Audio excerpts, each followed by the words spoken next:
So I know what you might be telling yourself right now as you look at the clock here on the East Coast. It is 11 after the top of the hour. Make a wish. Sami Zayn win the Royal Rumble. Anyway, It's 11. Ah! 7-11.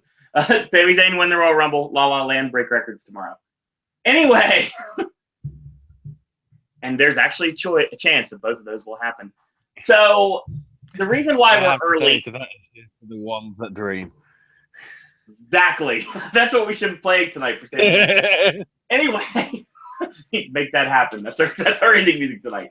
So, welcome to another edition of the WWE Monday Night Raw Popcast, exclusively here on the Popcast Network. I am Owen. Joining me, as always, is Ashley. We've got Jeremy Mills in chat. I have a feeling Pedro will be joining us in chat soon. And the other cast of characters from the network. Probably just going to be me and Ashley tonight because we've got a lot to talk about. And we have a very short amount of time to talk about. Why? Because tomorrow is the day that AJ, Ashley, and myself wait all year for. And at 8:18 a.m. on the East Coast, here in the U.S., the Oscar nominations are coming out. So we are going to be going live. Well, and I do mean live. In theory, they come out at 8:18. Yes. We will go live to discuss that, and that video will be up as early as possible tomorrow. So if suddenly goes, yo, La La Land got like 11 nominations, and be like, oh, that's why you shouldn't pre-record, you stupid fucks. Yeah. Pretty much. If it's only 11. Now the thing is, just because be like the good old days. Be like Eric Bischoff, just in case those of you interested and want to be spoiled. Oscar's So White is back again. Oh God. Because we've painted everybody white. And also Damien Chazelle is nominated 5 times in director's category. Yes. Because we're trying to make up for the fact that it took La La Land 3 years to happen. Exactly. Jeremy Mills in chat, Ashley, I think he's going to start you off right away. He says, have you seen the new Sophia Grace WWE music video? Oh, God. WWE are partnering up with that bitch? On SmackDown this past week, I'm pretty sure. Oh, no. I know I have been watching SmackDown lately. Jeremy just wanted to set you off there, basically, is what it was. So this is a big week here on the network, obviously. And I know this is the wrestling show, and we will be getting to that soon. But like I said, we've got the Oscar predictions live reaction coming out tomorrow. Then the three of us are going to discuss the actual Oscar nominations themselves in a separate video that's going to be out tomorrow. We've got movie reviews this week of Silence and Jackie. We have a complete retrospective of the entire Resident Evil film series. That's coming out for AJ's movie reviews on Friday. We got probably the most hated movie in the history of ever, A Dog's Purpose, coming out later this weekend. And other things as well. But also the fact that Sunday is the Screen Actors Guild Awards. Cheap plug for our video, which is currently available here on the network with all the predictions of the WGA, the DGA, the PGA, and the SAG themselves. And that also means that Sunday is very busy because I'm going to be watching the Royal Rumble on my laptop, watching the SAGs on my big screen, and then right after the award show is over, I'm going to finish the Rumble, and then I'm going to go live on here with Ashley to talk about it. But that doesn't even mention the fact that we have a takeover on Saturday night. This is a busy week, Ashley, to say the least. Yeah. So if you were curious why we're starting so early, that's the reason why.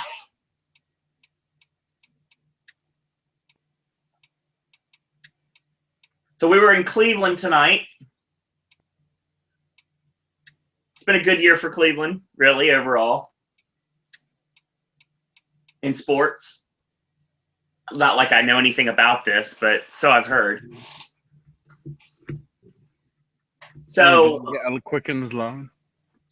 Didn't that used to have another name at one point? Oh, you mean the Cleveland Arena? Was it? It wasn't the Gund, was it? Cleveland Cavaliers Arena. It had to be called something other than that before. Now. Yeah, okay, fine. It was an arena I knew very well. It's called the Gund. It's called the Billy Gund, yeah. Just as long as that guy in the white and red shirt is not there for New Year's Dash, we're good with that.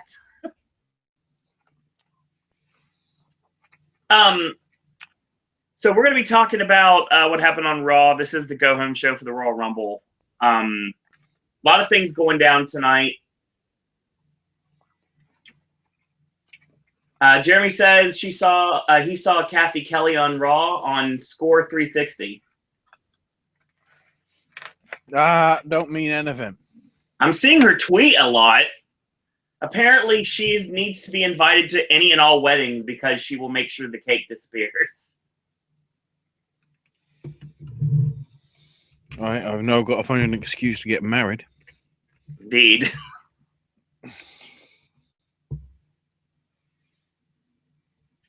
So let's talk about this, shall we? There's a lot of things been going down lately, and a lot of things pertaining to the Rumble, and we'll get to that pretty much immediately. But beforehand, I do want to mention the main event spoilers. Brian Kendrick over Lindsay Dorado with the Captain's Hook, and Alicia Fox over Dana Brooke. My guess is with the axe kick of infinite death.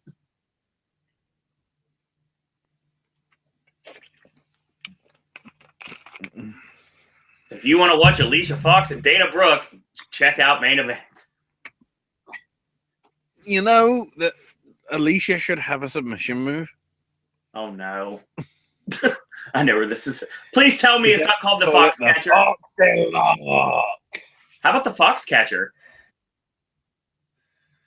No.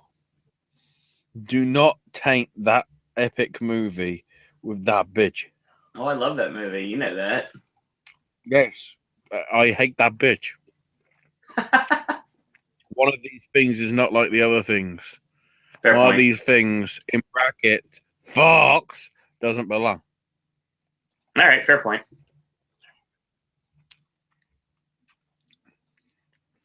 So those are your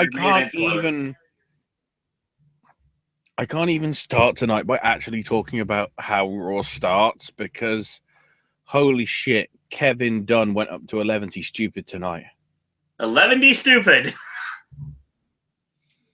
See, it was that off the scale. Okay. The amount of shots at the fans at any point. Oh, it's getting ridiculous. Absolutely. On top of the fact that we had editing in last week's.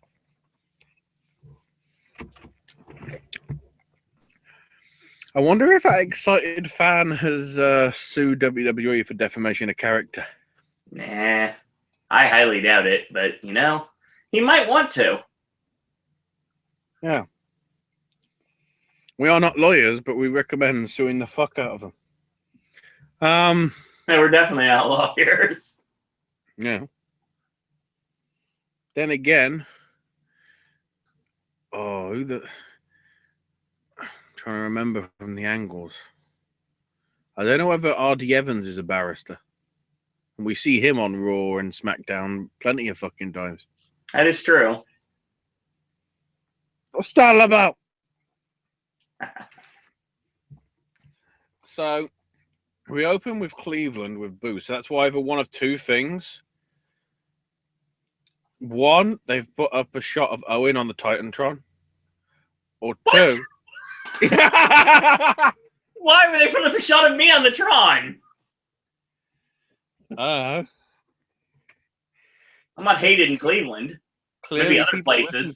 Because stuff that we've said has happened. Well, no lie, and it may end up happening again on Sunday. Or, of course, it means Roman's there. Yeah, that makes sense.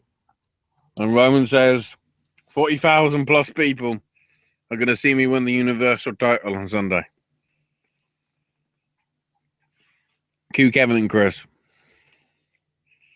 And Kevin's like, you must be delusional in thinking that. Oh, but then again, it was probably caused by you suffering last week. What you've done to so many people over the years. Be it Brock, be it Undertaker, be it New Day, be it whoever. John Cena. Yeah. I'm going to be the one that's powerbombed you. You know, I'm the one that powerbombed for you through the announce table. I'm the only one that's done it to you. And Roman goes, well, I'm the one. It's going to whoop your and Chris's ass. Oh, no, that wasn't a burn. What the fuck was that, Roman? Oh. So Chris rightfully says, Roman, you stupid idiot. And I like the fact he basically says, what was it? You know, you think you're Nostradamus? You know, Mhm. I predict that you're a stupid idiot. Let's be honest, that's a fact. Yeah. I would say it's a fact of life, but gimmicking for it.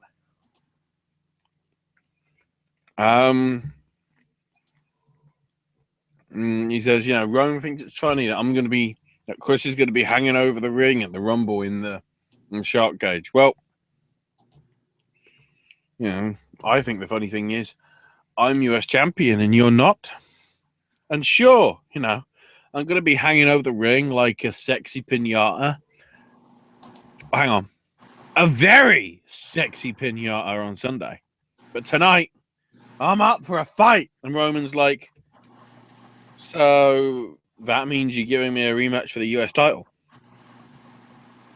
And for some reason, the fans are chanting yes. Except they're all about 4 years old. They're all Sophia Grace clones. Because she is slowly taking over the WWE. Sophia Grace will be accompanying Michael Cole and Sophia Grace on commentary. And Sophia Grace will be the ring announcer. Actually, thinking about it, Sophia Grace would be a better fucking interviewer than Charlie.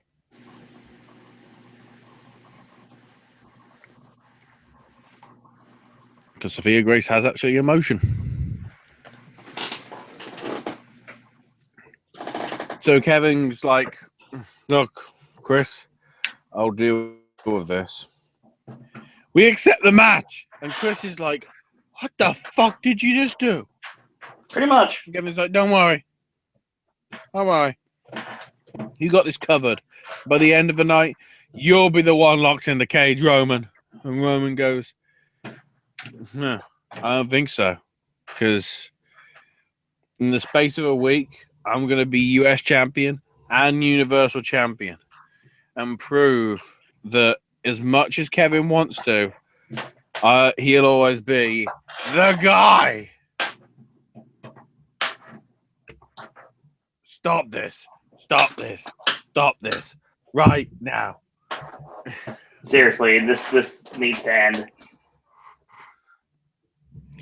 The butt fucking is over. Yes. Not a fan.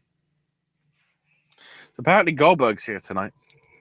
They keep stressing that Goldberg's here tonight, even though we know that Brock's there. Yeah. But they don't want you to know that Brock's there. Even though we know he's at every show. If you went to the fucking website for the tickets for the show, it said Brock was there.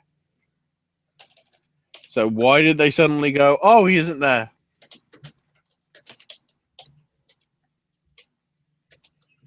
Yeah. There was only 2 surprises that happened tonight. One never happened, and one did, and we're still going, huh? So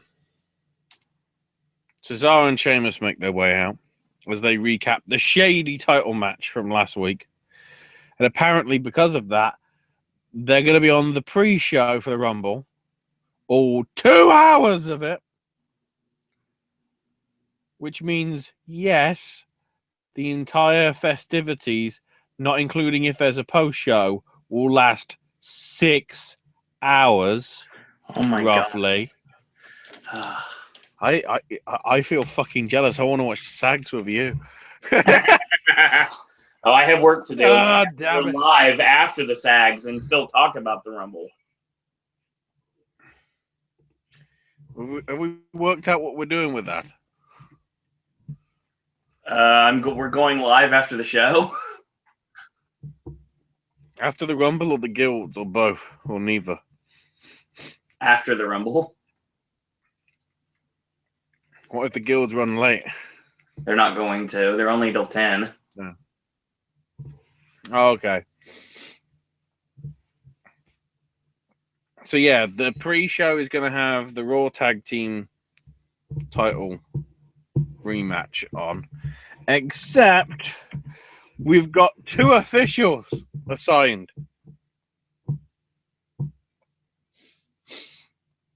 I know we aren't doing predictions because of all the fucking shit we've got to deal with.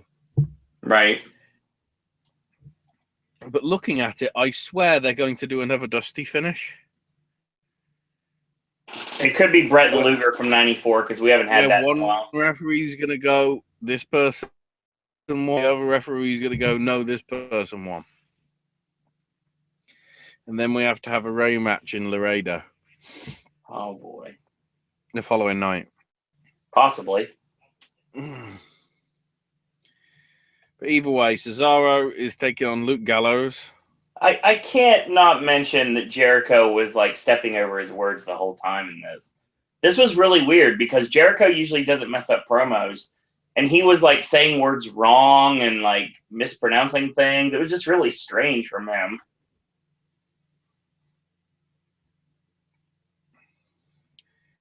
He probably got reprimanded for interviewing Kenny Omega. Maybe.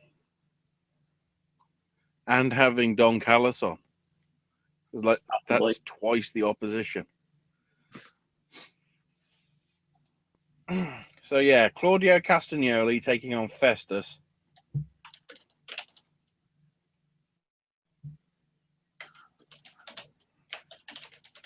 Yeah, it was okay.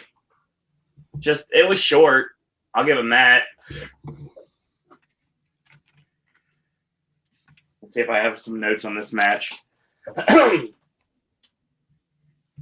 Yeah, Cesaro ends up hitting a really cool swinging DDT off the ropes.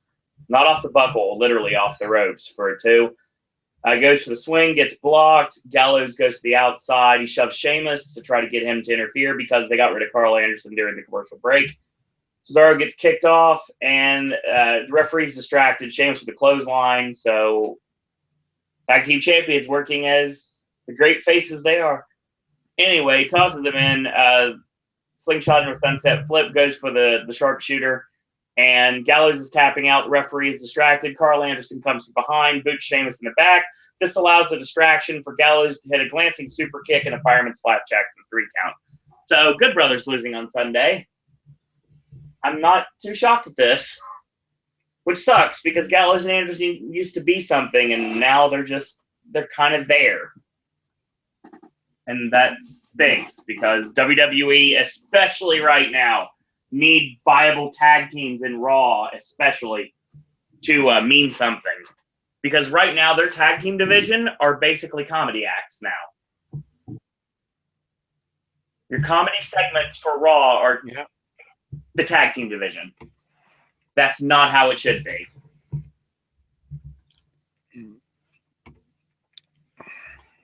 Cesaro's still the king, and I really hope he gets a shot. This is why Revival tomorrow night need to come in and take on American Alpha. They're going to the night after the Rumble. The Tuesday after the Rumble. I've been calling this for a while. No. I honestly think Alpha will face Revival at the Rumble itself. No, I think they'll do one more. They'll do one. They'll do some sort of a cluster tag match to give American Alpha challengers for the Rumble, and then after American Alpha beat them, it's going to be like we've beaten everybody, and then the next thing you know, like they issued like an open challenge, and in a perfect world, Haas and Benjamin would come out. But if you But think about it, no, there's no tag title matches on the there's SmackDown no side. Usos. No, none. There's no Hype Bros. Well, that's not possible right now. There's no Rhino. That's why I'm And saying there's nobody else. you do a multi-man match to determine who faces American Alpha at the Rumble, and then you have them. But the problem is you've got 7 matches on the card, and if you look at the show right now, it's very Raw heavy. They need to add some more SmackDown matches. There is there's only AJ and Cena. That is the only SmackDown match that is on the Raw card. On the Rumble card. So you're going to have to add at least 2 or 3 SmackDown matches. Obviously, you're looking at, I'd say, Becky and Mickie James. Or maybe Becky needs to get a tag partner so she can go after Mickie and Alexa. I mean, you've got The Miz. But then again, most of the people in SmackDown are going to be in the Rumble, but they really haven't put many people in the Rumble. So at this point right now, your pre-show, which is 2 hours long for no apparent reason, has 2 matches on it, and they're both Raw. So my advice is do the first hour Raw, second hour SmackDown, and do 2 pre-show matches on the SmackDown side. Nah. I think they'll do it like the other ones. They'll have 3. This is a Raw pay-per-view with AJ and Cena. That's exactly what this is. That's what it's sort of feeling like. That's what it is. There's nothing on SmackDown at all. Because we know there ain't going to be a US title match. No. We know there ain't going to be an IC title match. No. I'd have thought. The SmackDown title seems to be in abeyance. Because there's nobody for American Alpha to face unless Revival show up tomorrow and we just have that match. They won't blow that off until after the Rumble. I almost guarantee you they show up the SmackDown after Rumble. Yeah, but there's nobody else for Alpha to face. It doesn't matter at this point. There's nobody for anybody to face because they don't have enough people on their divisions. Look at the SmackDown tag division. They've got a lot of teams, but their credibility is next to nothing. Look what they did to the Usos. I've not been a big fan of the Usos because they've been really watered down, but when they turned them into Conan, basically, it's kind of like they took away their anything that made them unique.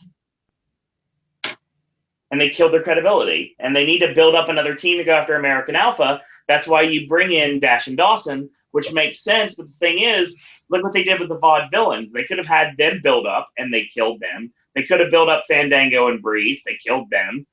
They basically have killed the Usos. Rhino and Slater are a joke.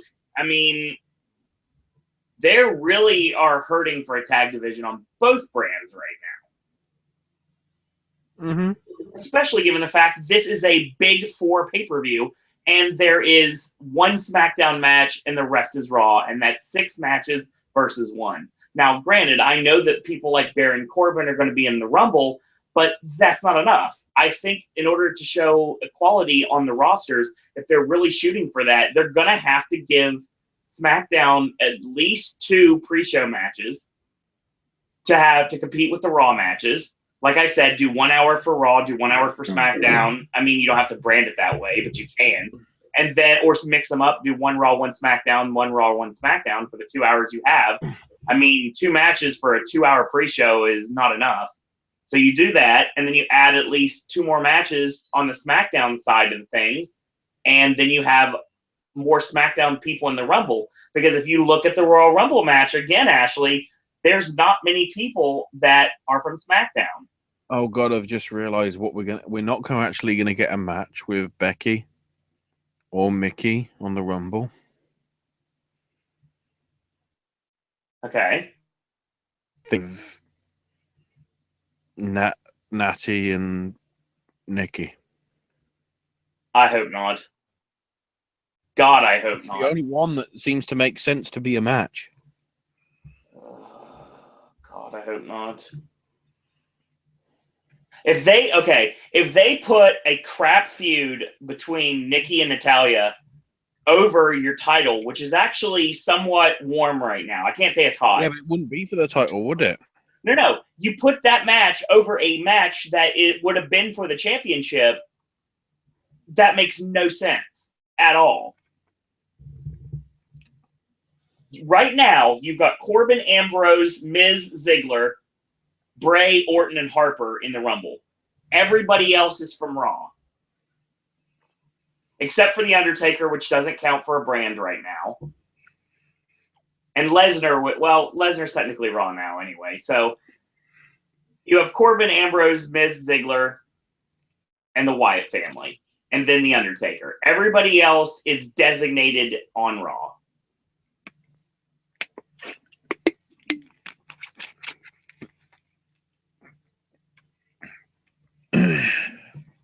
They're going to have to do something tomorrow night. They just have to.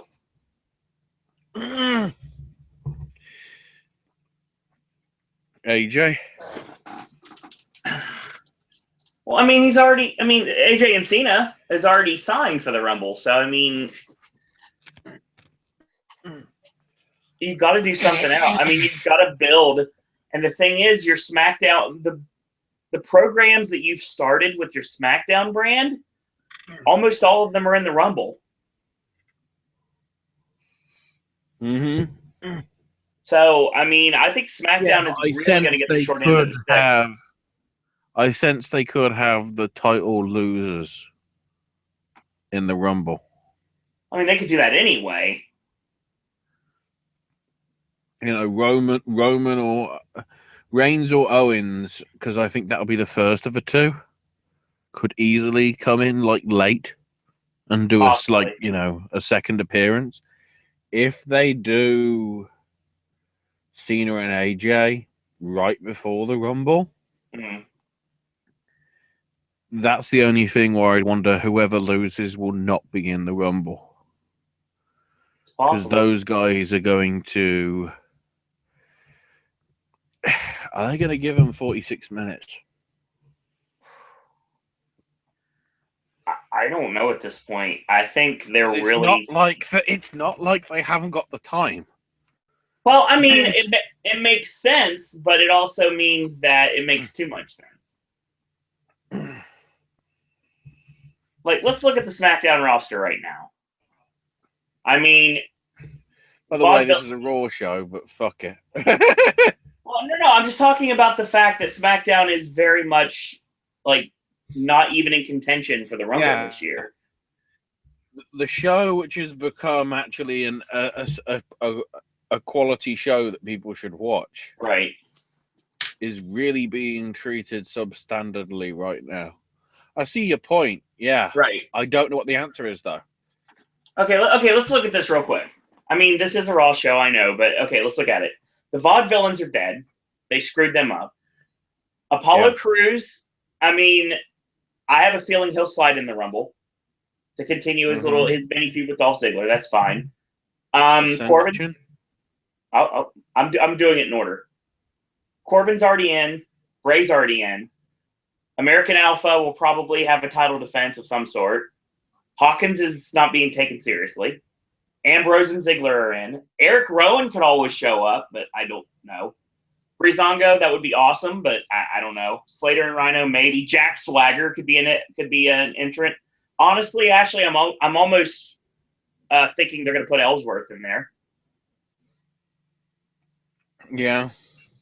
The Usos, probably some sort of a multi-man match. Kalisto could be put in. Kane makes sense. You could always put Kane in there, especially for a Rumble. The Ascension, you could slot them in if need to. I mean, Mojo could be like cannon fodder. Kane is in, though, isn't he? Is he in? Not according to the list I've got. Kane in that shot, in the graphic shot that they have of the 21, I think he's in there.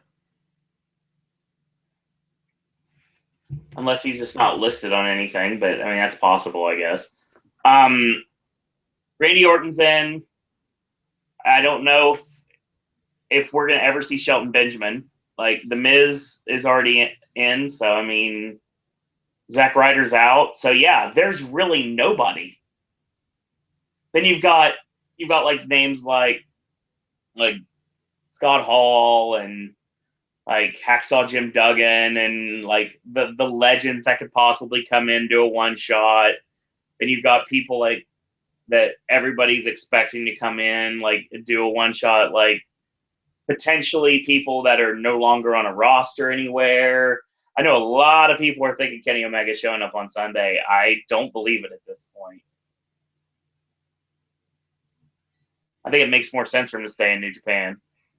But I mean, who knows? I guess it depends. I mean, there's a lot of people that we know won't be there. I mean, Jerry Lawler will get involved. He officially signed a 1-year new deal. He will get involved and probably be the reason Dolph gets eliminated. So Dolph Ziggler and Jerry Lawler at Fastlane. Well, not Fastlane. Candice LeRae. What did Candice do? She tweeted, "Yep, I'm not in Cleveland, guys," because everyone went, Nia Jax wrestled Candice, and because they look alike. Oh God! And everyone went, Candice doesn't have a tattoo on her rib. We'll talk about Ray Lynn later. Don't worry. That's an interesting thing we'll get to a little bit later. But yeah, I mean, we don't know who the other names are going to be. Like, there's a lot of names that are being thrown around, but who knows at this point? I guess we'll see. And then there's the big question about Kurt Angle. Is Kurt Angle going to show up? Samoa Joe, is this going to be his official debut on the main roster? I mean, that's a possibility. There's a lot of questions right now. But this is a Raw show, so let's talk about Raw. Yeah, Cesaro and Gallows, where we did have Anderson. Anderson got involved during the commercial. Yeah, he got kicked. Booted. Yeah, so the referee. Yeah, I believe so, and I think they got him ejected from the match. So. And he ran the fuck away. Yeah.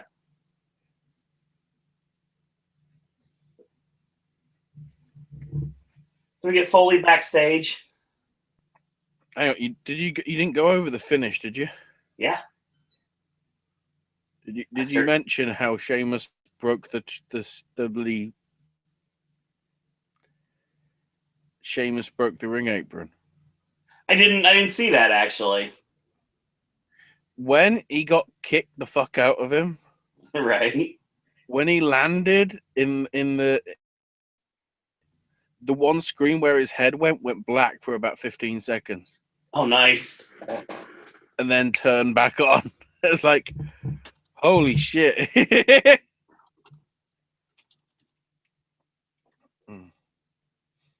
was brilliant. It's like dead. And of course, the gun stun couldn't be named. Of course not.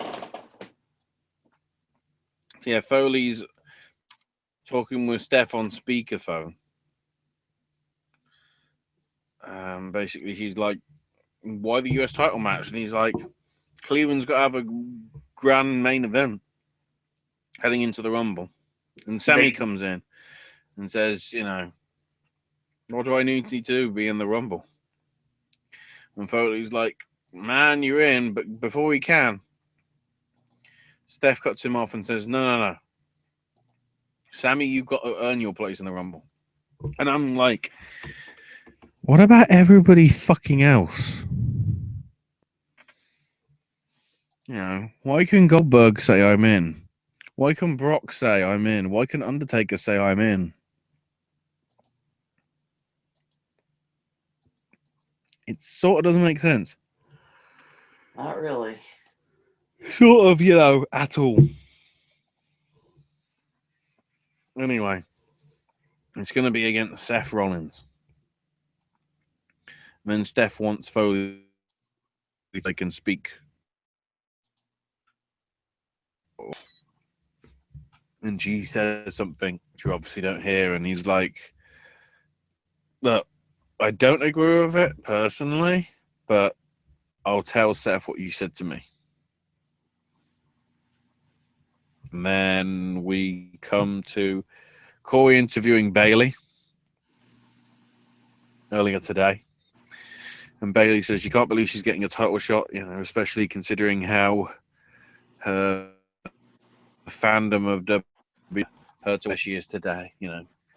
Some people may make fun of that, but that's how she's done it. And the reason that she's so bright and energetic and fan friendly is because it's what she remembers back when she was on the other side of that barrier. And, many people don't think that she can win the title on Sunday, given Charlotte's pedigree and all that stuff, but she'll prove the doubters wrong. Not a bad segment.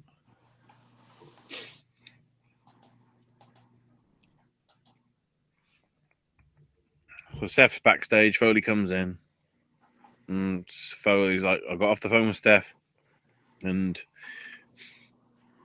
you're facing Sammy next for a Rumble spot. But there's a twist. If Sammy wins, he gets Seth's spot.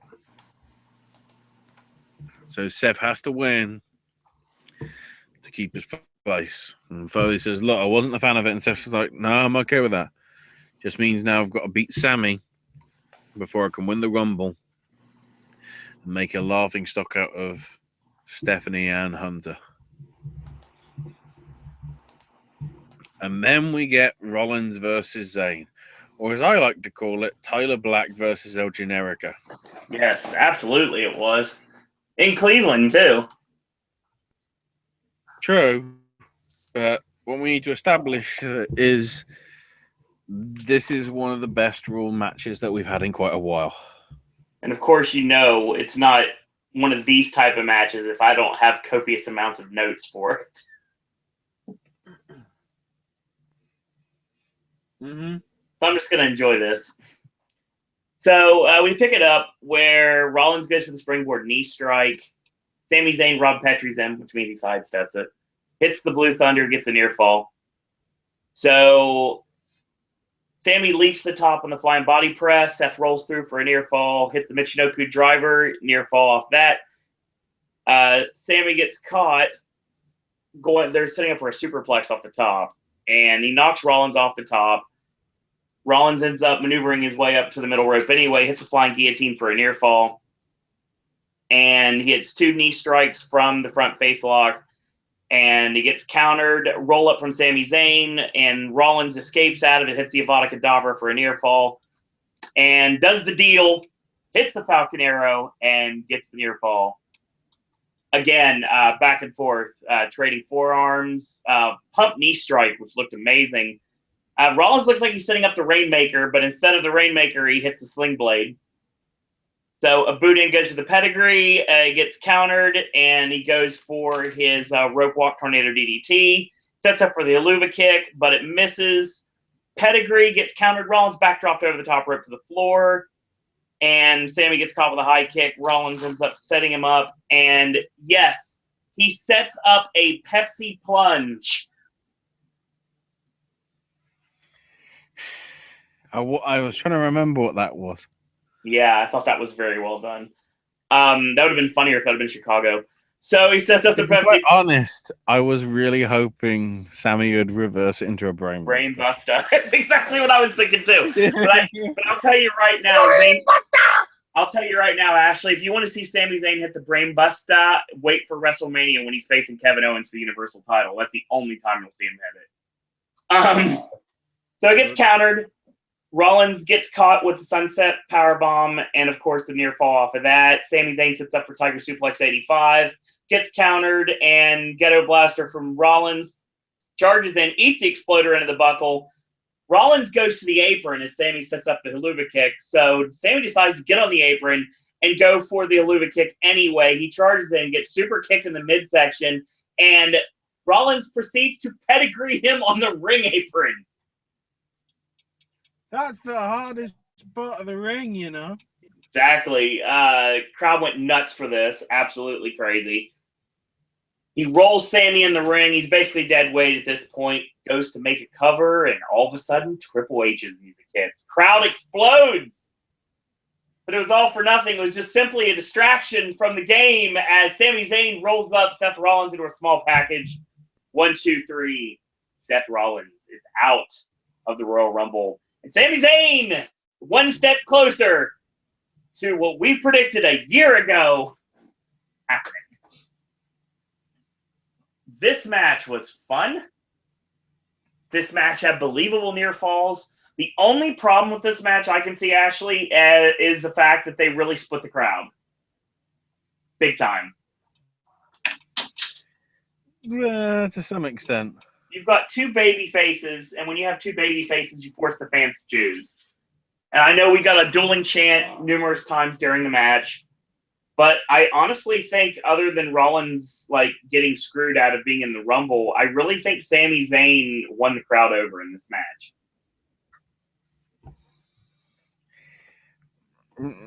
Is it obvious that what I need to do now to say how good that match was? Go ahead.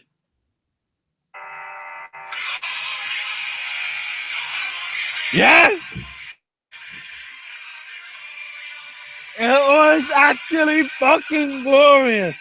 My God. I enjoyed every second of this matchup. And obviously knowing I took copious notes on this match makes me understand that I'm really going to hate Cena and AJ because I have to take copious notes while I'm also watching the award show. How the fuck are you going to take copious? Especially because that'll be falling when the big awards all start happening. Okay, in the final hour. WWE. I know that we have an issue. Obviously, you like to take from us. Please do not put the shark cage on second last. Do not listen to what Owen's saying. Please, without any shadow of a doubt, put the stuff that we care about seeing. Not when important stuff is going down to SAGs. Like when the TV awards are up, when I don't care. Put those matches up there. The thing is anybody gonna be watching the Rumble? They'll be watching the Pro Bowl. What was it? The Pro Bowl? Yeah, the Pro Bowl's in Orlando too. So, and it's also the celebration of Harry Potter weekend. So Orlando's going to be popping this weekend. No, the Harry Potter celebration next weekend is people that actually got tickets to Cursed Child. No. It's Harry Potter celebration, including not only Warwick Davis, but also Jason Isaacs and Tom Felton. Hello to Jason Isaacs, by the way. Yes. But yeah. Owen has no clue about that reference, which leaves me smug. Of course. So, yeah, this is how you do a match. And, when I say right now, we said this for the United Kingdom tournament last weekend. But I'll give props, and I'll give credit where credit is due. Michael Cole in this match. Yep, he used the F word again. Yeah. Fans, not the universe. Fans. Michael Cole called this match. Really called this match. He actually called wrestling moves in this match, and I was very happy to hear it. The Blue Thunder Bomb, the Michinoku Driver. He called it the Falcon Arrow. Yes. I was like, my God, Michael Cole. And the funny thing is, when you watch TJP get the octopus in the middle of the next match, the 6-man cruiserweight match, he doesn't say a word. I think he did that just to prove a point, and then he was like, I'm just going to sit back and revel in what I just said on live television. I am a little disappointed, though, that he didn't call it the Pepsi Plunge. No one's going to call it the Pepsi Plunge. I'm pretty sure if you look at... He could have called it like the Aqua Vita Aerial or something. Honestly, I mean, I think it would have made sense Like, if it was Matt Stryker, he probably would like, choice of a new generation, Seth Rollins. Or the 7-Up Spike. Or... Make 7-Up your... What other drinks does Pepsi owe? Coke doesn't own 7... Pepsi doesn't own 7-Up. That's okay. Honestly, though, I mean, yeah, there's not many people that are going to... I mean, I'm looking at a write-up right now that I'm seeing here, and they didn't call it a Pepsi Plunge. So, I know people are going to call it a Pepsi Plunge, and I would be very disappointed with Brian, Dave, if they do not refer to it as a Pepsi Plunge this week. Yeah. Don't let me down. So this leads to Seth Rollins searching for Triple H in the locker room. Actually, in the backstage area, not even the locker room. Yeah, finally comes in saying, "I knew nothing about what happened. Clearly, there's somebody in the production truck. I'll find answers to what happened." Spoilers: no answers are found tonight. No, not any answer was found, exactly. Not a single answer was found. Suspicious? Indeed.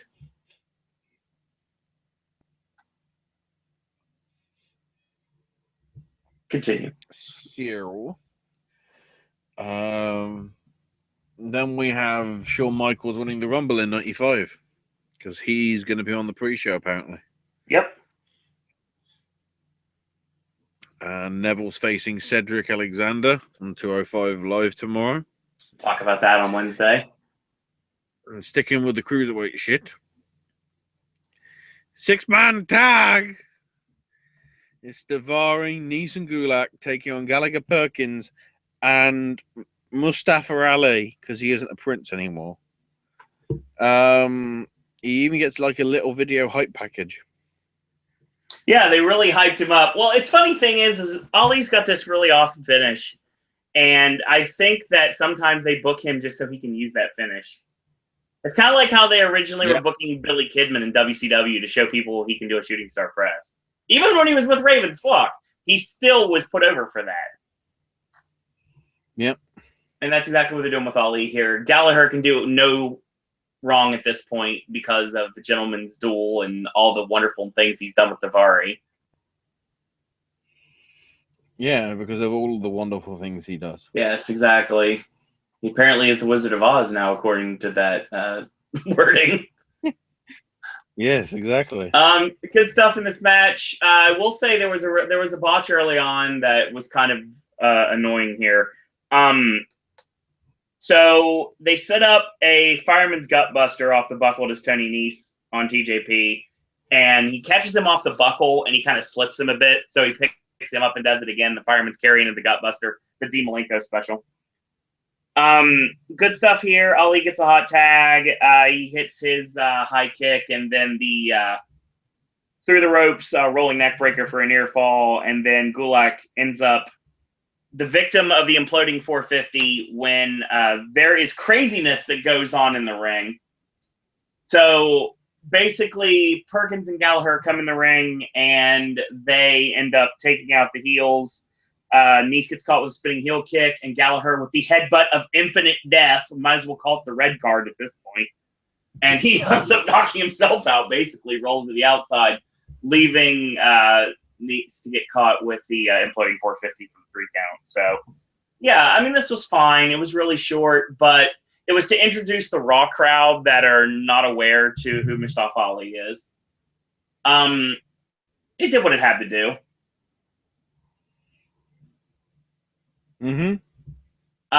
This led to something really funny that I actually enjoyed seeing, which you have to be a fan of Up, Up, Down, Down to get it. So the New Day show up in the back. This was right before the commercial break, and they're like New Day'd up from head to toe. They've got Booty-O boxes and everything. They've got an Up, Up, Down, Down logo on top of their cart. And the next thing you know, they run into Makazi, and that we have a Makazi sighting on Raw, actually. What? Yeah, Makazi was the guy that I think it was either Kofi or Xavier. I think it was Kofi that like jumped, or Xavier, one of the two, jumped out of the bottom of the cart they were pushing, the Budios cart. I thought that was funny because I'm a fan of Up Up Down Down, obviously. Buy the T-shirt. I did. You should too. Xavier's got an Up Up Down Down shirt, which you also can buy now as well. So then we get to Comedy Time, which of course is the tag team division. Sounds harsh, but it's fucking true. Sad, but that's what the tag division is. It's comedy acts. They need to bring the vaudevillains off SmackDown and put them on Raw because they fit really well with the comedy acts in the tag division.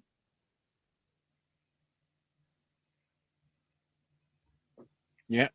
Yeah, please do that. Send the Shining Stars to SmackDown and put the vaudevillains on Raw, which is what they should have done in the first place. Anyway, continue. So, New Day say all three of them will win the Rumble. Then Enzo and Cass show up and say, "No, I'm Spartacus." Yeah, that's pretty much an I'm Spartacus moment.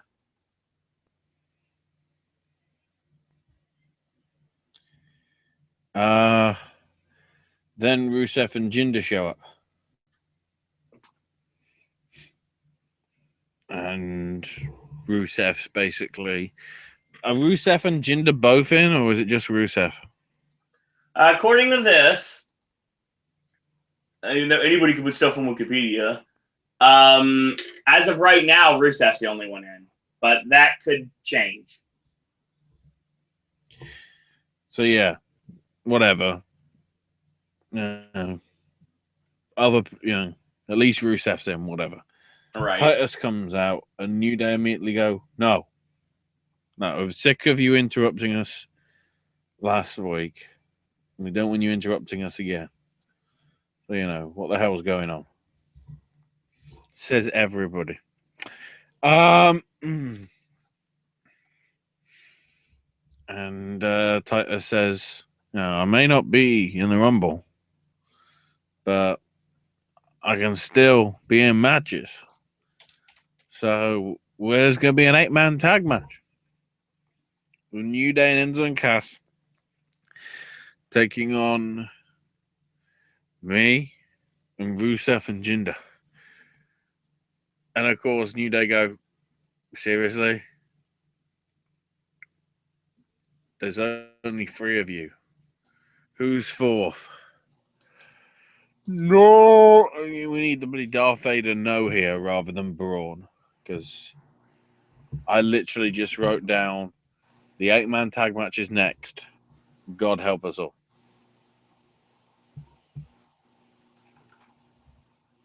Yeah, Xavier got a meme line on Titus. Thought that popped the crowd. So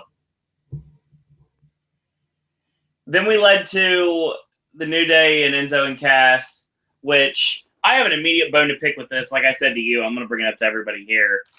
The fact that Xavier had so much fire in this to want to take Titus's head off, and he's the one that gets to valet the match.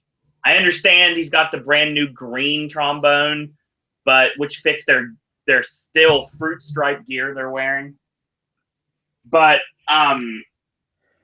still, I think he should have been in this match. I think Kofi should have been at ringside for this and let Xavier work.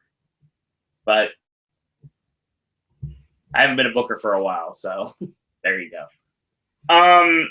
Formulaic 8-man. Booker? Yeah, exactly. Pinhead Larry, welcome back to chat. He says, YGJ saying you stupid idiot gets more cheers than Roman noodles. Well, you're not wrong. Who said something about noodles? I'm hungry. Pinhead Larry. Nice. Titus hits a Dominator on Kofi, which I believe it's either Dave or Brian, one of the two, said recently that officially Titus O'Neil has hit the Dominator more than Ron Simmons ever did. Something like that. Bobby Lashley hits it too, so there you go. Titus gets low bridged, tag to Cass. He has to peel out of the corner to the big splash, the big boot. They go for the NBA jam. Titus makes a save. They go finishers galore. Rusev gets tossed over, and they set up the Spear of Infinite Death, but of course it gets stopped. Cass boots Rusev off, and at this point, Enzo ends up getting a roll up for a near fall, hits an enziguri kick, which actually doesn't look terrible. I give a lot of crap to Enzo in the ring for not being very good, but it looked fine. Jinder tagged in by Braun, who comes in, and Enzo is like he's going to fight him, and of course he gets literally ran over with a shoulder. And he picks up Enzo going for the running power slam. Enzo escapes momentarily, gets on the second rope for the Scott Taylor flying DDT, gets caught, and Bulldog power slam does his party right good. Braun Strowman wins. But this match didn't matter at all because all the stuff with the comedy guys in the tag division was just to set up the return of Big America, Paul White himself. Well, it's a big yank. Pretty much. It's a big motherfucking yank. Big Show's lost a ton of weight, looking in great shape, wearing this weird America singlet. Like you said, Ashley, I'm pretty sure now he's channeling his inner Mark Henry. They finally get the stare down. The program for Braun that we called a year ago, finally happening, and Braun's like, nope, want none of this, and he leaves.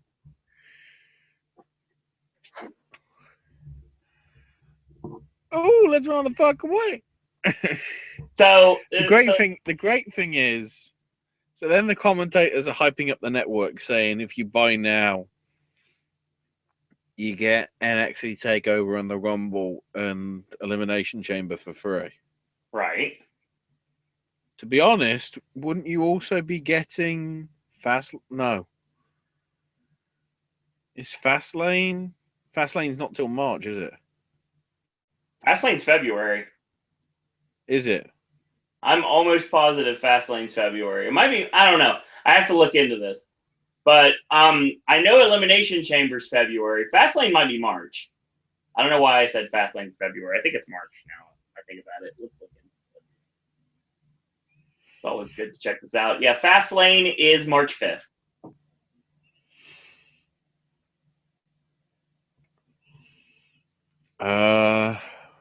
Fastlane is a very historic event, Ashley. Yeah, even Marie. No, Fastlane will be the first Popcast that is going to be taking place from Orlando, Florida. Oh. Yep. I don't get it.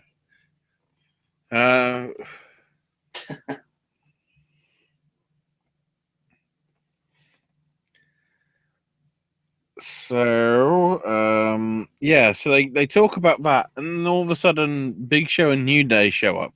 Yeah, this was really random. It felt JCW to all get out. God, don't remind me of that. Oh. Tell me it didn't. It really felt like it. The only thing that was missing was alcohol. Randomly came up, shook hands with all of them, and Corey. And then a New Day disappear, and Byron waves, thinking he's Tyler fucking Bate. You twat. Ugh.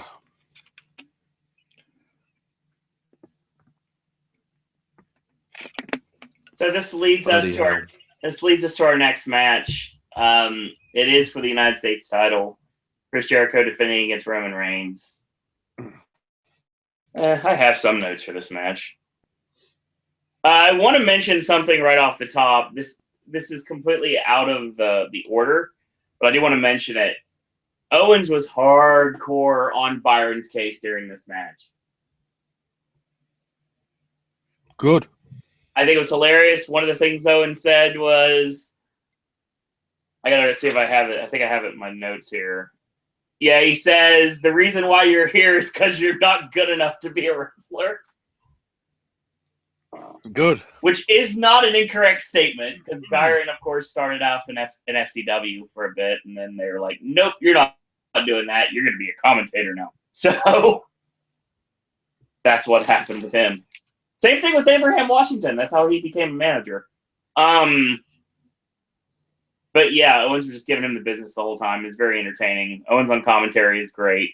It's always entertaining for me.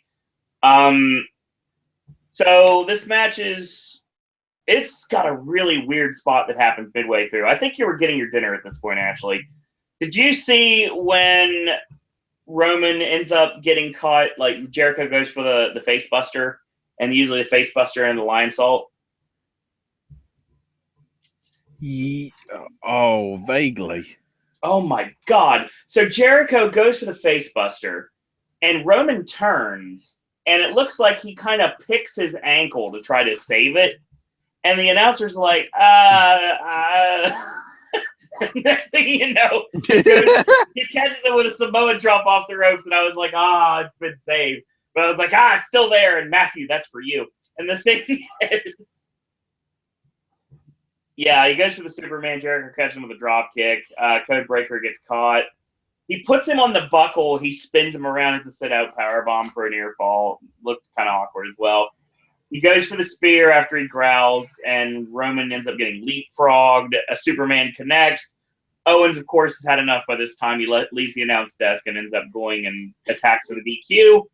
So Owens prophesies that he was going to put Roman in the shark cage. So just like Halloween Havoc 1991 in the Chamber of Horrors, the cage lowers from the ceiling. And it's in the middle of the ring. And unfortunately, it's not a Rick Steiner Abdullah the Butcher situation. Oh no, this time there is no electric chair. But they do fight around, and Owens and Jericho finally get into the cage. This is where we need to break kayfabe. Okay. During this time, Owen is fucking losing his shit. Oh God. Because you know what happens when things happen on Raw. Yeah. The opposite always happens. Yeah. So Roman's getting put in that cage. Owen is losing it. It's like shit. Roman's gonna fucking win on Sunday. Yeah. He actually in one of the rare instances he didn't actually swear, because I guess he knew I was gonna quote him. But yeah, fuck it, I'm gonna add the swear words anyway, because I could hear the tension and the scat, the not the tension, the bloody trepidation. That's the one. Yep. In his voice, it was like no. God no. All of a sudden,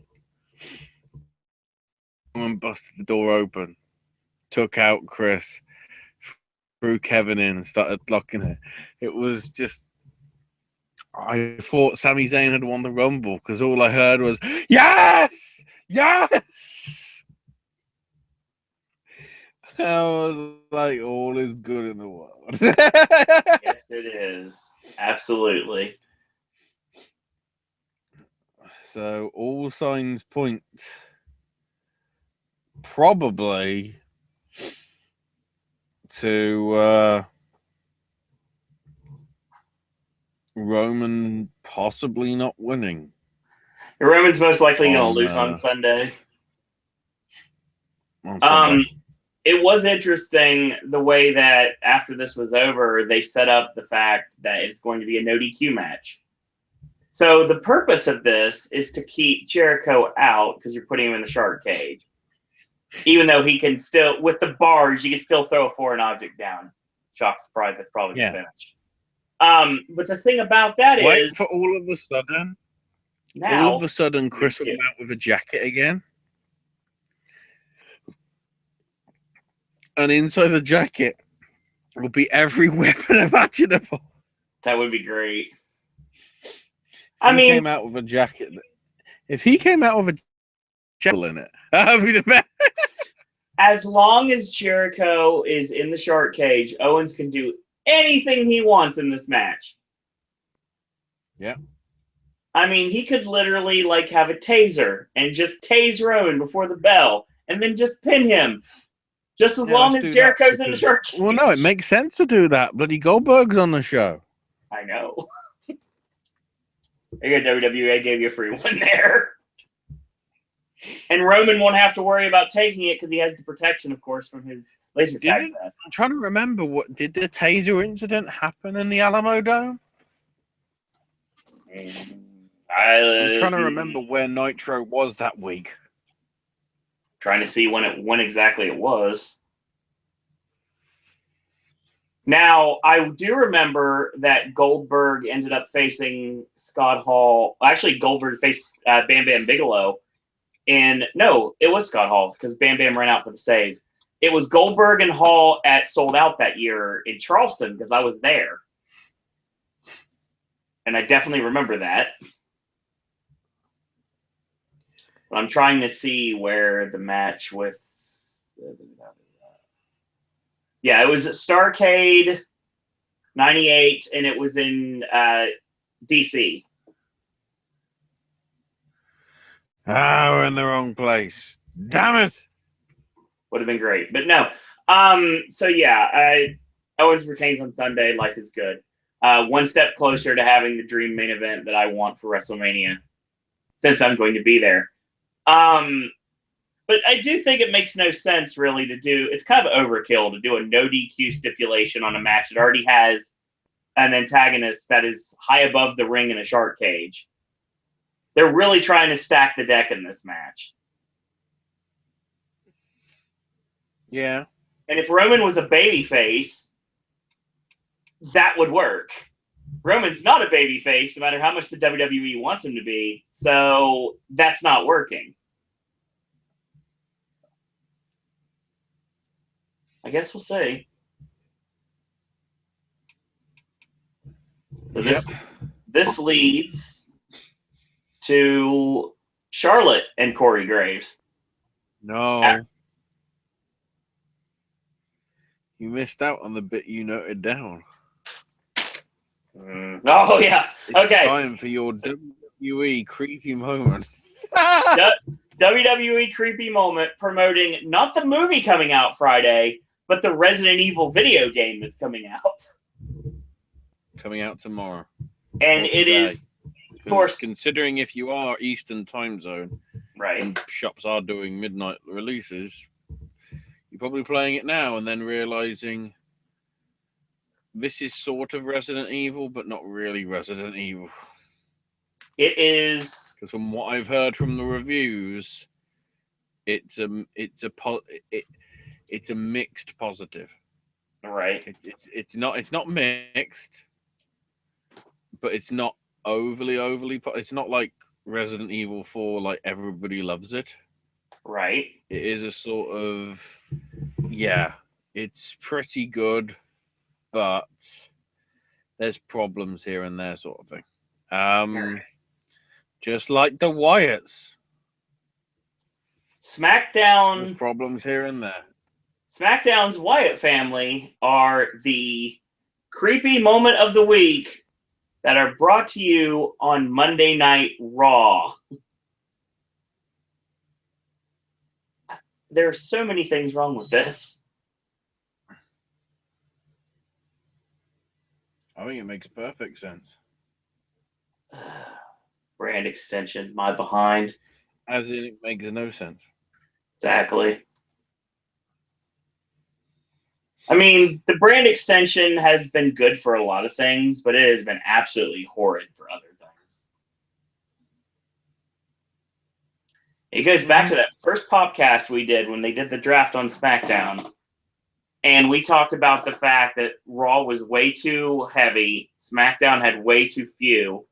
And now it's the point that Raw has done every match you possibly can do 800 times. SmackDown has better storylines, but they don't know how to execute them. So they're both at a disadvantage. Like, the women's division does not need to be split, and neither does the tag team division, because they don't have enough talent on both rosters to keep them afloat. Especially when they're booking them the way they are right now. And that's funny because that brings me to the next segment. Let's talk Charlotte. about this Charlotte segment with Corey Graves, and then we'll lead to my actual reason for saying what I said. Says, I remember Rick winning the 92 Rumble, and I'm going to exceed my father's legacy on Sunday when I retain the women's title. And I'm like,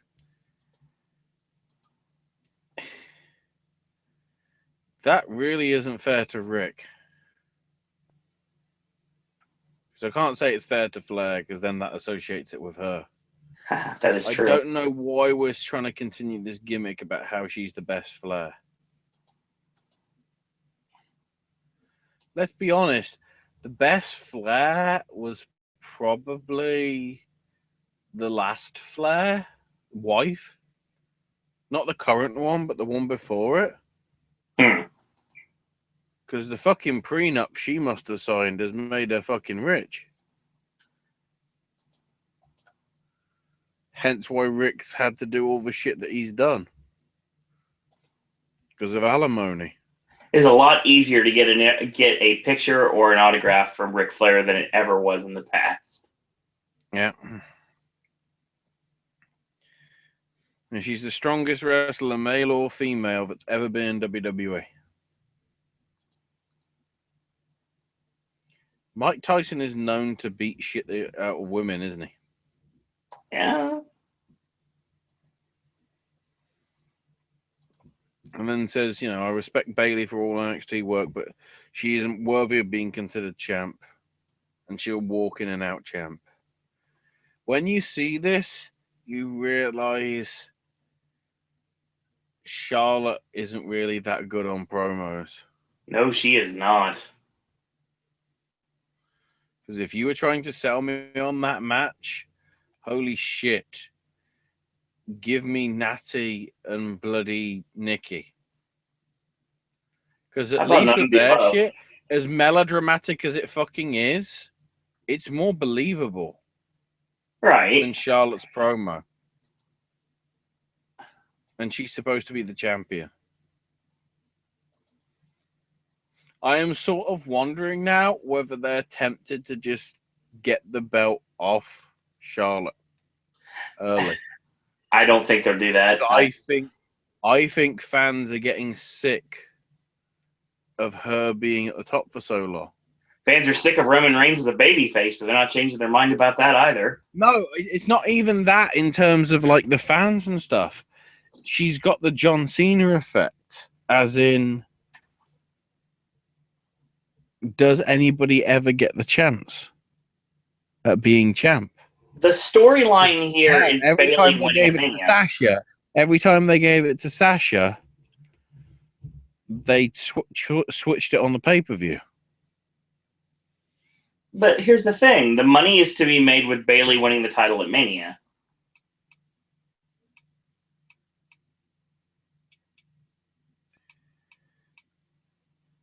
Well, let's hope so. I mean, I don't know. I would honestly think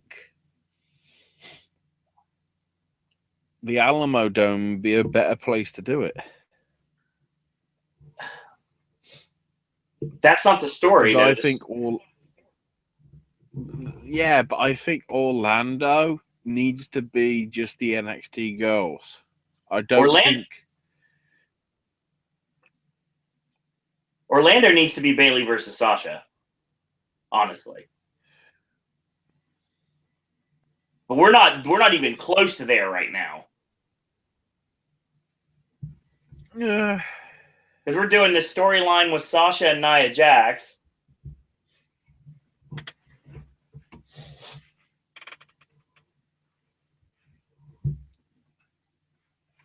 We'll get to that because we're actually there now.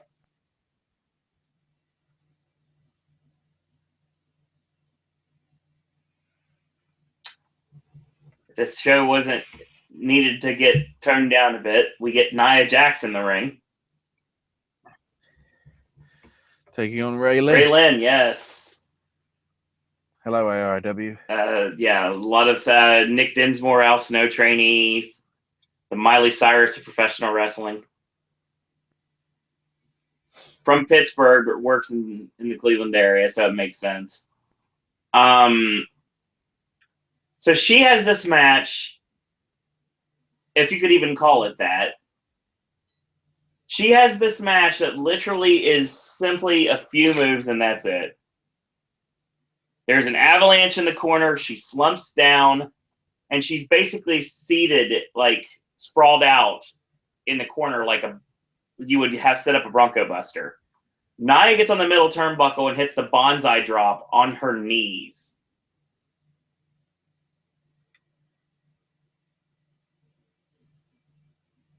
I mean, in essence, she may have just been like landing on like her stomach, but I mean, the way it looked really awkward. Yeah. That's it. That's all it was. And then, of course, Nia Jax had to cut a promo because the world needs that.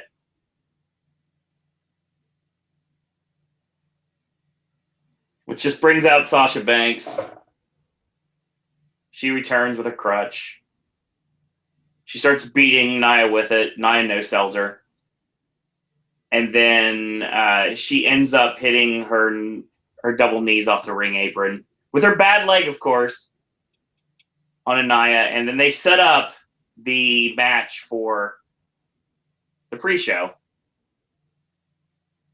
Okay. That makes sense.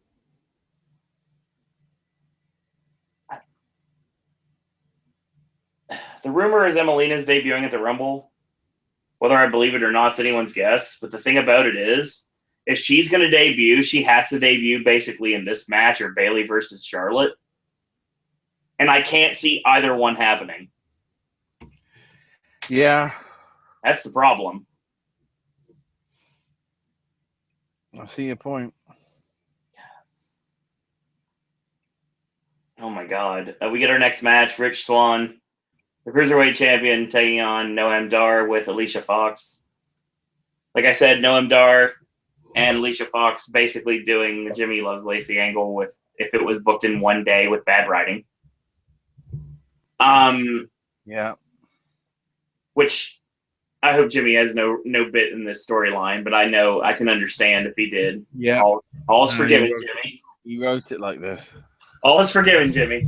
Even though, like I said, like I told you, Ashley, in a perfect world, Noam Dar would have been serenading Alicia Fox, Joe Hendry style, before this happened. I guess that makes Cedric Alexander Austin Aries. That's funny. Anyway, so God, they need a poke in the eye after that comment. Fuck. So we get this match, short, straight, and to the point. So I'd like to see this match get time. It didn't, of course. Swan hit him. Bison charges in. He misses the boot. Basically, Noam Dar puts up the boot, and he misses him by a mile. So that's the best way to describe it. He goes up to the top, and he gets caught with a snapper on off the top, and Swan ends up finishing him off with the overhead hook kick and wins the match. Yay. Then he calls out Neville. Neville coming out looking even more like Galloway than always. And yeah, basically this leads to a brawl, which Neville wants no part of, and he bombs out.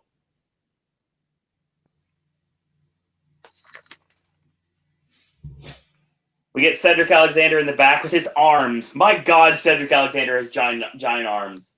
And maybe his gear, but he has big arms. He looks like a big guy, which I'm surprised he's not getting pushed more because of Vince. He's cutting a promo, basically said he's going to go after the Cruiserweight title. Of course, it's starting with the match against Neville because he's got all the stuff out of the way with Noam Dar and Alicia Fox. Now he can move on to actually challenging for the belt. And Foxy shows up and starts yelling at him. And Noam Dar's there. And he was like, no hard feelings about taking your girl and everything. And they kind of shake hands. And Cedric's like, but you did attack me last week. And he shoves him down like it's a schoolyard fight. Foxy looks over and says, you almost made him cry. I did not write this down. I did this on memory. Yeah. Most importantly, Noam Dar said Fox. Yeah, he did. That's always the important thing. It was literally like, I took your girlfriend, Alicia Fox. like what?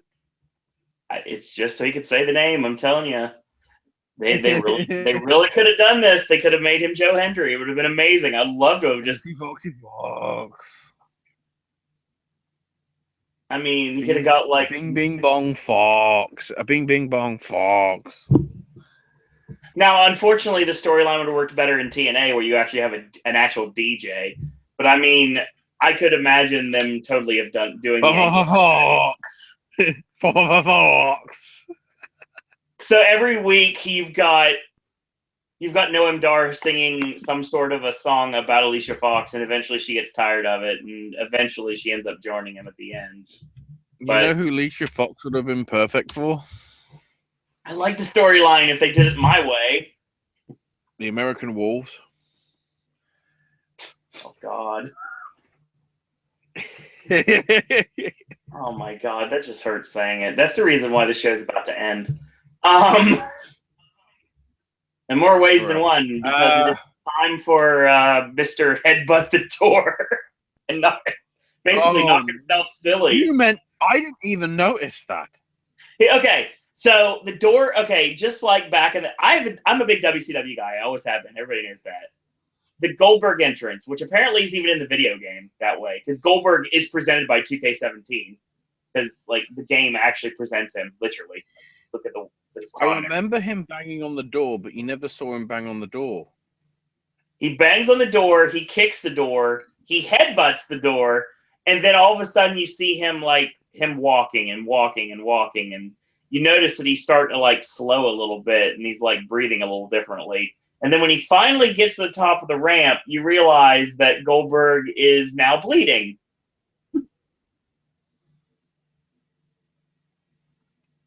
Yeah. I mean, he did literally break his hand. At first I was thinking it was like, the red spot that a Hindu would have, sort of thing. Oh, that blood went fast. Like the middle of his forehead. It sort of like was in the middle of his forehead. Right. And then it became less like a blob and more like a line down his forehead. And I'm going, at that time, because I didn't know the door thing had happened, I was like, has he bladed himself too early or something? There was no reason for him to blade himself, so he did headbutt the door. The hard way. Yeah, he headbutted the door, busted himself open hard way. Because there is no reason at all for that storyline to have any sort of blood with it, especially with what they actually did at the end of the show. We're getting a little bit ahead of ourselves. Goldberg ends up cutting a very unintelligible promo because I think he was concussed. The Universal title's got to go through the Rumble. And I've got to go through the Rumble, which is what I'm going to do. Destroy everybody. This was a horrible promo. I really think he knocked himself loopy. Right, yeah, because that was he said that promo at the third time of asking. And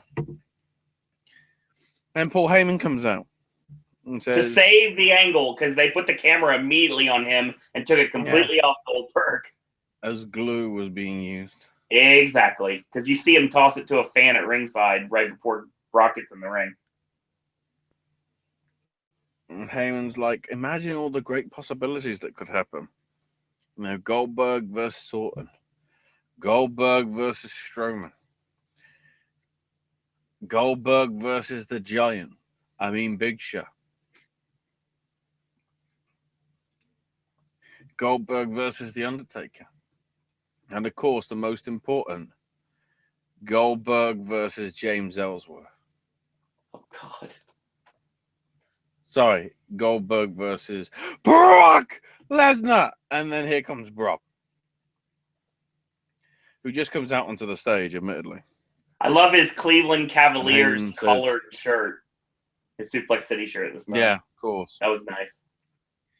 And Heyman says, Goldberg will be beaten, victimized, and conquered. And only then will then be eliminated by Brock. And then Goldberg just cuts him off and says, "You're going to come and fight me now? Or are you just going to stand up there like the dumbass you are, Brock?" That was well done. Brock's just like, "Brock angry. Brock, go to ringside." Pretty and much. Circles the ring.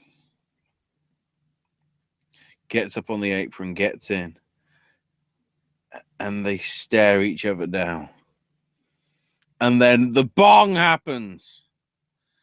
And yet, Vince Russo with his Bubba Kush shows up. No, sorry, wrong bong.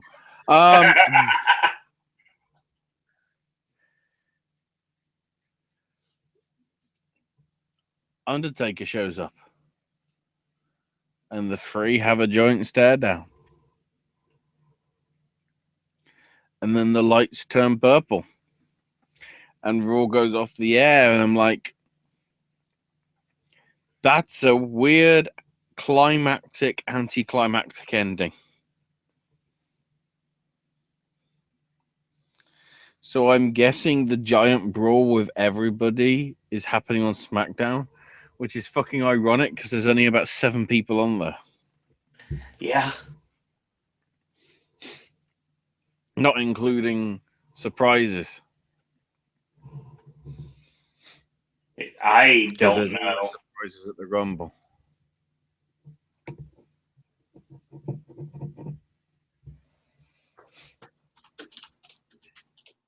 I can't. I have to mention something, and it's something that people are saying. I just realized why I would laugh so hard at the Big Show's gear.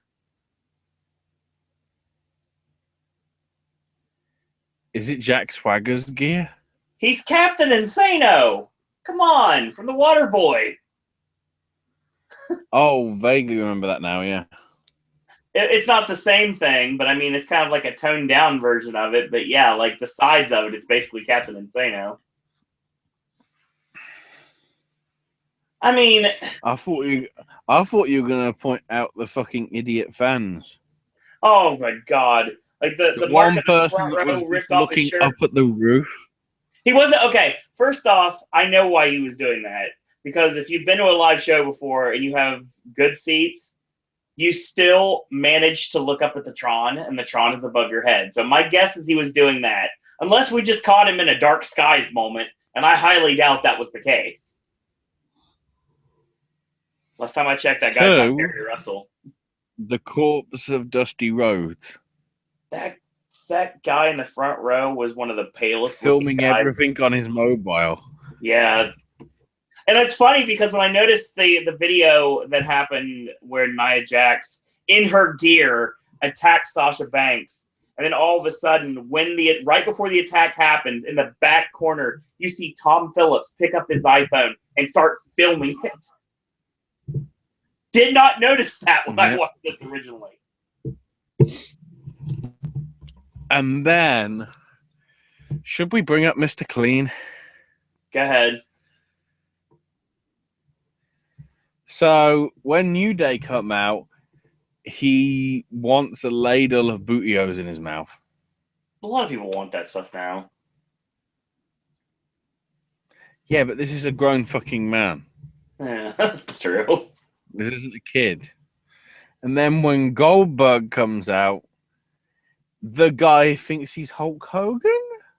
Yeah, the guy that ripped his shirt and everything. Yeah.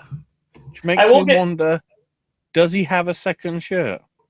I don't think so. I really hope it's fucking cold in Cleveland. I'm almost positive it is. We need temperatures right now. Quick to the eye in the sky. Oh God. Right now it is officially 37 in a row degrees and cloudy in Cleveland. There we go. So that's pretty damn cold. It's kind of cold and that guy's shirtless, so hopefully someone gave him something to like cover his body with. No. No. After his behavior, I hope he freezes to fucking death. All right, fair point. He's just stuck outside the Quicken Loans Arena, just with a bare body and a face like Jack Nicholson's in The Shining. We'll be talking about The Shining in a couple of months. Don't worry. And he'll be there. He'll be there all the way up till. Do we know when Cleveland's hosting a pay-per-view again? I think. Yes. Well, right now I can state that in Cleveland, I'm trying to see if I can find any things afterwards. Okay, what happened after Raw? I'm trying to find any information to see if that, because obviously after the show's over, they normally talk about the next time that it's going to be coming to back to Cleveland. But I cannot find anything for the life of me. Apparently, after Raw was over, Brock left, Goldberg left, greeted fans at ringside, then The Undertaker knelt down, posed, and then he exited. And then he raised his fist at the top of the ramp. That's how Raw ended. Well, that's how it ended for the live crowd. To send the fans home confused. Send the fans. Yes, everyone's confused right now. I don't even know what's going on at this point.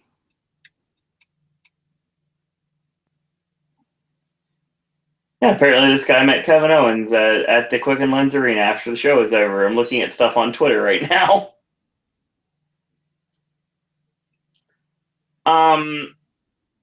So I will say right now that regardless, if you watch anything on this show, you need to find a way to see Sami Zayn and Seth Rollins. Big time.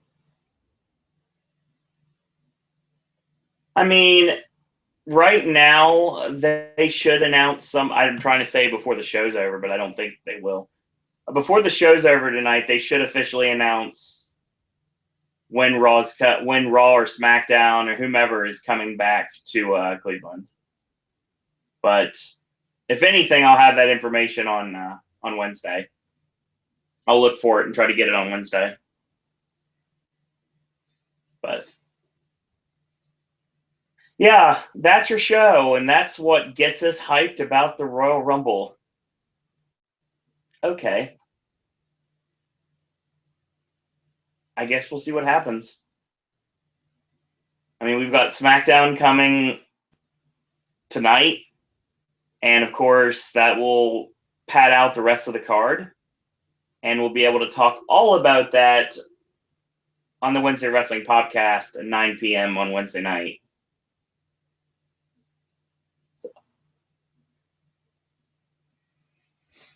So that's the show, Ashley. Yeah, I'm pretty busy. I think, thinking about it, we're on 5 days straight out of the next 8, if you include today. Yeah, because if you're on the network, if you're watching the network now, like it is Tuesday, sometime during. I'm technically counting sort of to yesterday today, so as in Monday. So we had Monday for Raw. That was a podcast. Today we've got the Oscar reactions. That's going to be going up. That's not a podcast, but that's going to be a video that's going to be live. Even though it's not, It's going to be filmed live. I can put it that way. Then we're going to do a reaction video. And then we got the Wednesday show. And then Thursday, we've got Sip and Snack is back. Friday, AJ is reviewing the Resident Evil series. Saturday's NXT TakeOver. That's another podcast. Saturday's also the Dog's Purpose review. Sunday is Versus, which also is going to lead us to the SAGs and the Royal Rumble, which means we have a Royal Rumble podcast on Sunday night. And then we're back here next week for Raw, and then Wednesday for the Wednesday show. And then soon after that's the BAFTAs. So yeah, got a lot to do in a very short amount of time to do it. Plus, our worst of the year video came out yesterday. Our best of the year video is coming out soon too. Mm. And we're also got Jackie and Silence reviews coming up very soon as well. Yeah, there's a lot of things coming to the network very soon. And actually, the way things are going, it wouldn't be too shocking if before the next couple weeks is over, we got another Halloween Horror Nights 27 podcast to do.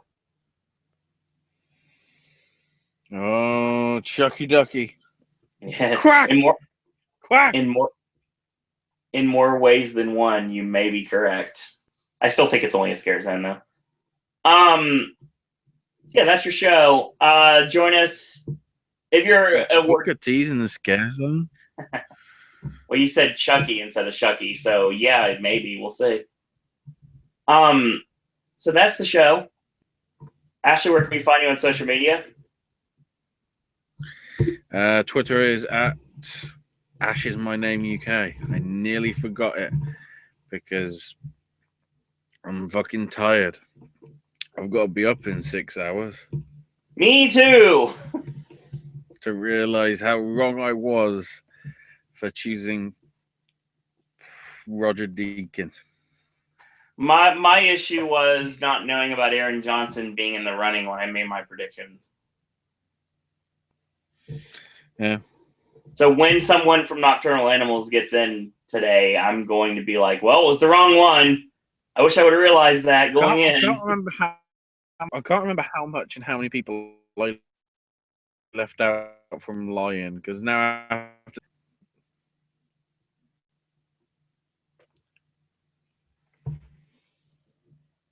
Well, you want to know what AJ and I thought of these movies? Our best of the year video is coming out soon, so stay tuned for that.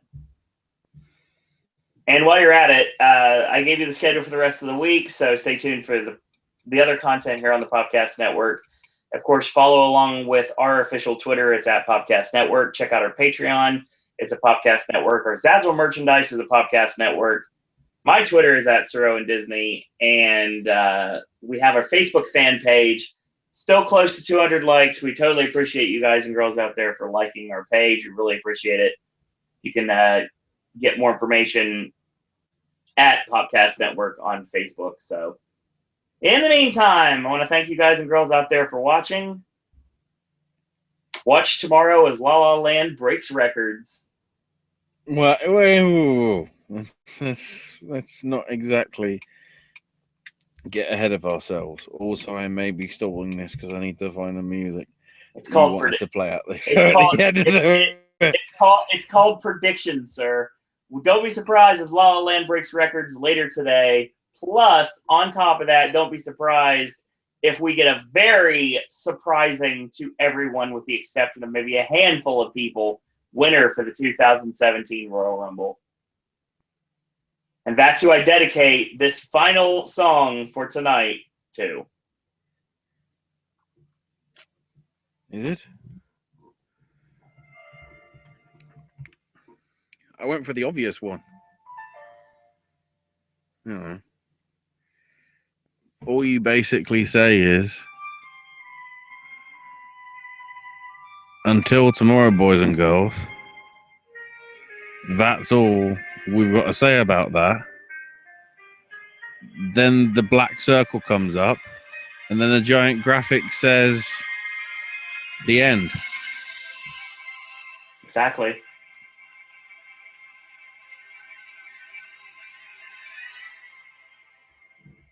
Fucking bullshit!